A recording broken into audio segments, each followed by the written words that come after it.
Michael Jackson didn't just train to dance. He trained for something no one could see. Long before the lights ever came on, long before the first note of music hit, Michael was already preparing. But he wasn't preparing for the applause or the cheers. He was preparing for the pressure. Because when you're being watched by millions, every single movement, every glance, every breath becomes a permanent record. It's a level of scrutiny that most of us can't even imagine. As a child, Michael rehearsed until he was utterly exhausted. This wasn't because he was forced to, not in the way you might think. It was because he discovered that through repetition, he could gain something invaluable: control. Control over his timing, down to the millisecond. Control over the deafening silence between the beats. And most importantly, control over his own nerves. In an environment designed to create anxiety, he built an inner fortress of calm. What truly set Michael apart wasn't just how he moved. It was how completely still he could become. He practiced restraint just as much as he practiced motion. Think about that for a moment. He was learning when not to perform. That kind of discipline is totally invisible on camera, but its impact is unmistakable. It's the difference between a good performer and a legend. On stage, he could hold a pause longer than anyone else in the business.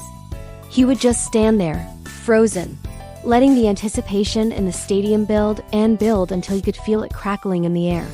He would let the audience lean forward in their seats, desperate for what was coming next. That wasn't just raw instinct. That was thousands of hours of training. He mastered the art of suspense, not with movement, but with the deliberate absence of it. Michael prepared for the blinding glare of fame in the same way an elite athlete prepares for the immense pressure of a championship game. He understood, perhaps better than anyone, that the hardest part of achieving greatness isn't the spotlight itself. It's surviving it. It's about not letting it consume you, not letting it change the core of who you are as an artist. While so many others were chasing attention, Michael was training to withstand it. He fiercely protected his focus. He learned how to conserve his energy for the moments that truly mattered. And that's why, when the moment finally arrived, when he stepped onto that stage, everything he did looked so effortless, so natural. It felt like magic, but it wasn't magic. It was because all the real effort, all the sweat and the struggle, had already been spent in private, far away from any watching eyes. The real conversation, the real controversy, isn't about how talented Michael Jackson was. We all know he was a genius. The more interesting question is about how profoundly prepared he was.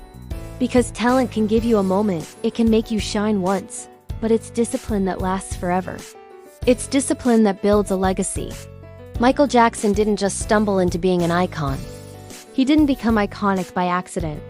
He became iconic through relentless, painstaking, and often invisible preparation. If you enjoy stories like this, the ones that explore the unseen work and the hidden discipline behind legendary artists, make sure to subscribe. There's always another story waiting to be told. Thanks for watching.